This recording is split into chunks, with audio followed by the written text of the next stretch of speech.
ஸ்பைடர்மேனோட main villain யாருன்னு நினைக்கிறீங்க? Green goblin இல்ல, வெனம் இல்ல, ஒரு டிசிஷன்.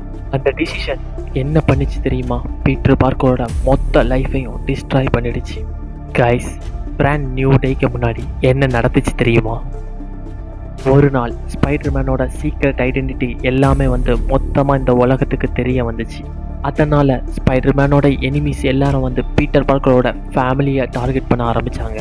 ஆன்டி மேயும் டேஞ்சரில் மாட்டிக்கிட்டாங்க. அதனால பீட்டர் பார்க்கர் என்ன பண்ணுன்னு தெரியாமல் ஆன்டி மேயை சேவ் பண்ணுறதுக்காண்டி மெஃபிஸ்டோ கூட ஒரு டேஞ்சரான டீலை போடுறான். இந்த டீலால் பீட்டர் பார்க்கர் யாருன்னு இந்த உலகம் மொத்தமாகட்டு மறந்துருச்சு.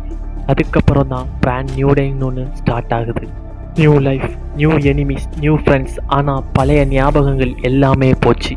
இது வெறும் பிகினிங் தான். பார்ட் 2ல் பிராண்ட் நியூ டேல வரப்போகிற டேஞ்சரான வில்லன்ஸை பற்றி பார்க்கலாம். இங்கே பீட்டர் பார்க்கர் மெஃபிஸ்டோ கூட போட்ட டீல் கரெக்டாக தப்பான்னு சொல்லிட்டு கீழே கமெண்ட் பண்ணுங்கள். இந்த வீடியோ பிடிச்சிருந்தால் லைக் பண்ணுங்கள், ஷேர் பண்ணுங்கள். மறக்காமல் நம்ம சேனலை சப்ஸ்கிரைப் பண்ணிக்கோங்க.